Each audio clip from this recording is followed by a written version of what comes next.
Hello and welcome. My name is Michael, and today we're going to do an analysis on Bitcoin and where we're moving for the week starting the 26th of August. Now, it was a very exciting time last Friday night when the US opened, and it was a very bullish movement.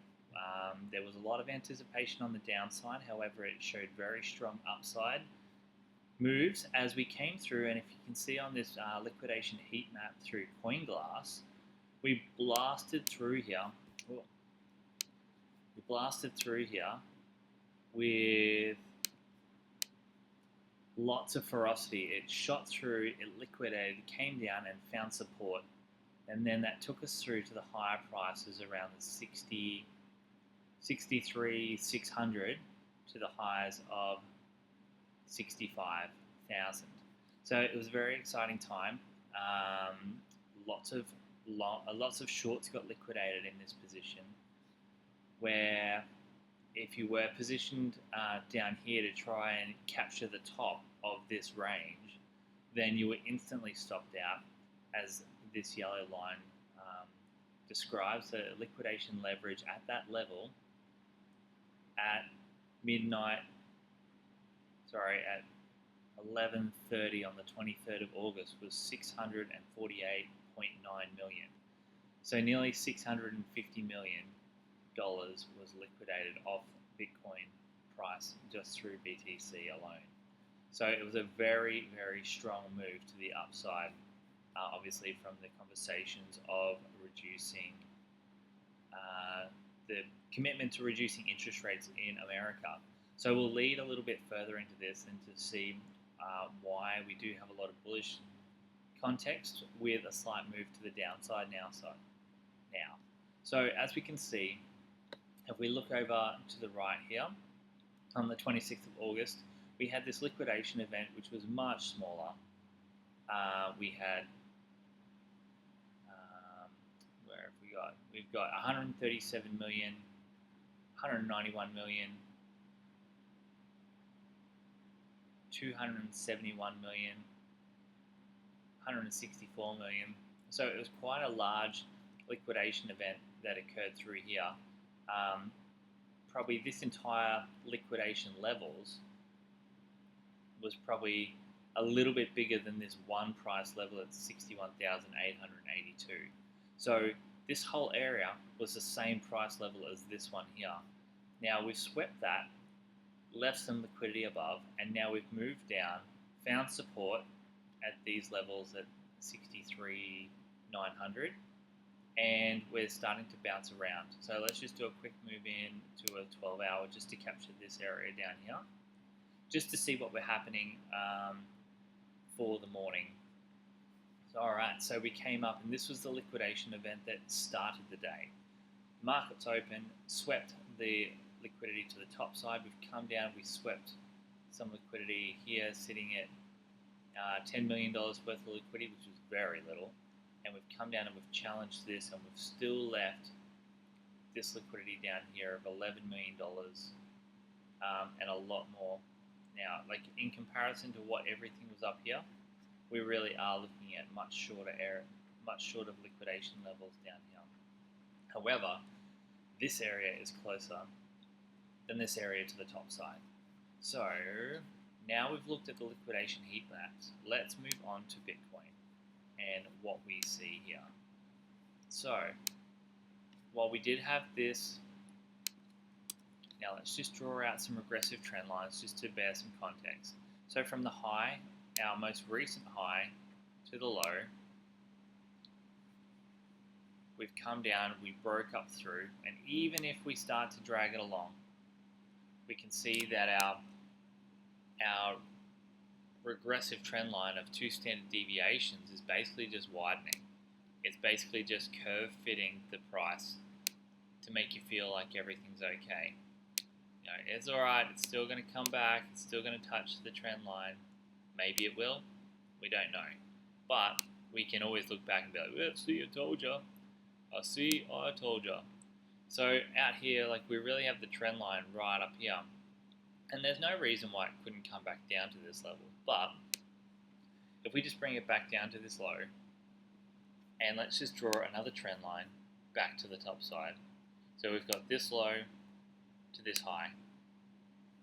And what we see here is we've crossed up, we've bounced, we broke out of the standard 2 deviation to the top side, we came down, we almost checked, and we fell away once again. Now if we go from the top of this one, where we've fallen away, and we just start to draw out a trend line from this direction, let's just go to this low because we know that's a low. Now what we've got here is we've got this area where we've been bouncing around. We are starting to find support. We didn't quite get liquidation levels, and now we've moved up and we broke through the 2 standard deviation. We came back, we retested it, found support, and we've moved away. So that gives us context that there now is a new trend, obviously much longer, in this direction. So we are currently, price-wise, sitting right at that standard, that average trend line, and we are at the center. We're probably 0.05%, 0.05 standard deviation away from average price in this whole way. So we've come up all through here. Now that certainly looks busy and dizzying, looking at all these trend lines as we've come and gone. So let's just get rid of them, and we're going to make the chart busier again with some horizontal liquidation levels, and then we'll clean it up once again. So what we can see here in this regressive trend line is that we are in the sell side of the trend line. So we're not looking at going long at this side, because we do want to come back. We do want to test some liquidity levels before we bounce off. We want to sweep some liquidity to the south side, to the downside, the south side, and to the ground to grab here to move to higher prices. Essentially, it doesn't have to be too far down, but we do want to look at that, move into the buy side of this trend line. And whether that just comes from basically price just going straight across, at least we know that we are starting to trend towards the 2 standard deviations to the buy side, only to move up across to go up. So that's context as well. So with that being said, let's draw in some liquidity lines. I'll open these up, and then we can look at where we can potentially come back to and where we can look up to. So we can look forward to these lines. Now we had this hourly liquidity retest zones that sat all the way through here, and beautifully these were all mitigated, and we really sat around that price and made a real significant level where we got to sit there and enjoy the time together. This liquidity level has been wicked, and so is no longer valid. And then over the weekend I just drew these, and these two were liquidated at 9 o'clock this morning, so we can clean them up and get rid of those. And now we can draw in our top liquidity level from here. So that's our liquidity hourly high. We've had a liquidity sweep to the downside, liquidity sweep to the downside. Let's just open this up. So that low was 63,793, and the low here is 63,789. Wow, that really is close, but it's no cigar. So we still have one liquidity low here with a rejection, but it did sweep a few other liquidity candles, so that's fine, and we'll just replace that one because that is the current liquidity week low on the hourly. Let's reset the chart. Let's make it tidier again. Perfect.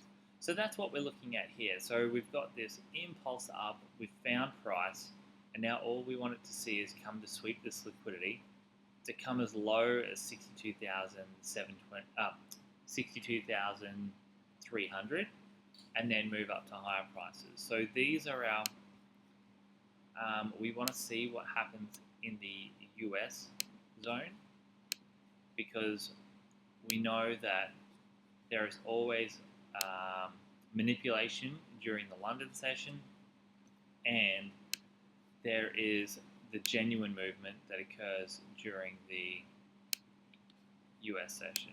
But they're the two areas that I'm looking to see whether because we are in this uptrend, I do want to see a small move from here to up, or we come down and then we go,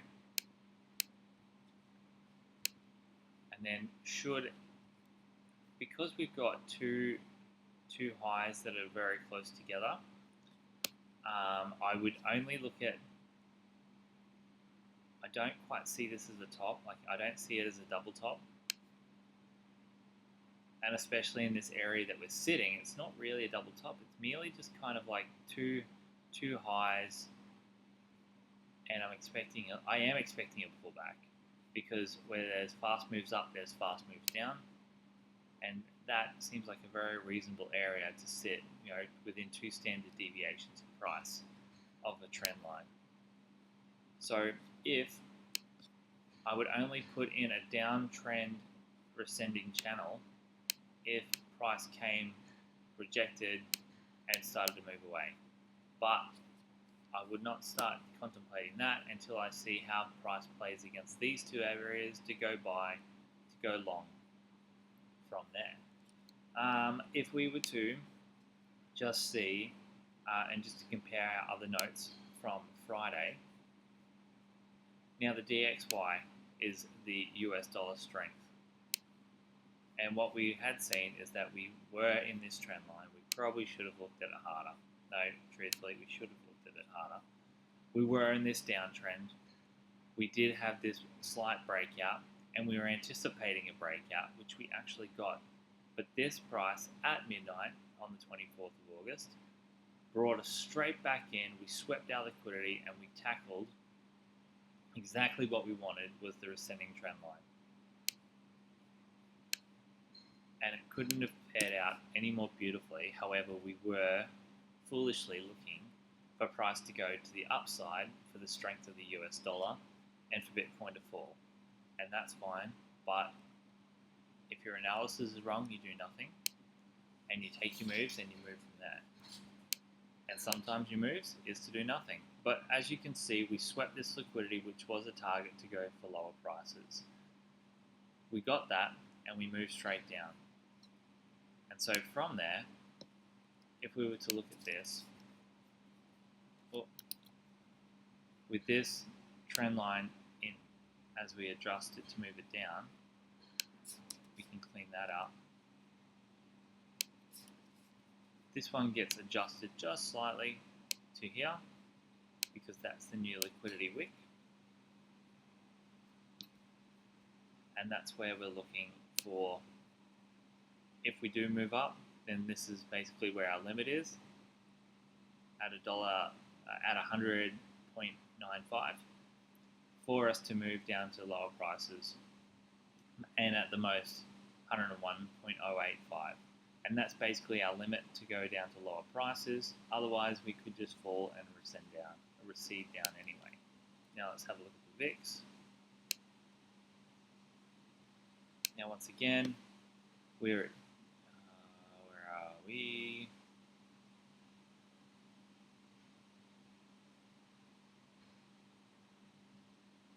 Alright, so here we were expecting prices to go up and to break out. However, we are still in this same deal. We are in this trend line, and it looks weird because we're in logarithmic, because that is the best way to look at price. But we can definitely say that whoop, I do this every time. We are definitely in a downtrend of our volatility index of the S&P 500. So as that moves down, price moves up, the volatility in the market moves down, which is the stress test. As that moves down, then there becomes more demand for risk-on assets like Bitcoin and S&P 500. So let's look at the S&P. Moving on to there, we saw that we just had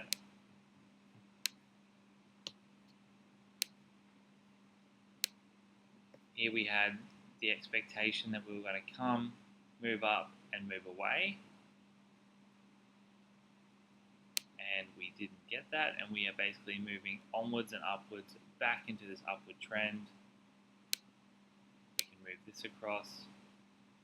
What's that? I don't know what that one is. What is that one? We can move this one across as we move it because we are still going under higher prices, and because time has gone on, it's still absorbed in this uptrend. We haven't got a significant peak with a lower high and a lower low, so we can't form a downwards trend line. We can't form a receding trend line in a different direction. So we are still bullish on the S&P 500. We are definitely bullish on Bitcoin, and we are bearish on the DXY and bearish on the VIX. So that is it for today. Let's watch how the US opens for the week. And let's go quickly before we finish. Let's just have a look at the weekly candle because we are. Let's turn off some. Let's just have a look here. All right. So although we've got this little bearish flag and we've been looking at this price and we've been in this price since March, what we can definitely see here is that we've had massive rejection candle to the low side, consolidation candle, and a bullish candle. So with this being said, we really don't have much to go down if we were to mitigate the space in between these candles, which we certainly don't need to do, especially on a weekly. But with this, definitely gives us more of an inkling that this, with such a bullish candle here, we are going to get a big move. Definitely some move. It's going to be a big candle. Where it closes is going to be interesting. We were definitely going to have a large candle with a wick either side. And we do have potential that we could be starting to challenge the 69,000 from here. It's certainly not a hard push. So where we are right now to 70,000 is 9.5%. So that is something that Bitcoin can definitely do within a week. So let's just see how it goes from there. All right, happy trading everyone, and we look forward to chatting with you tomorrow. All right, ciao.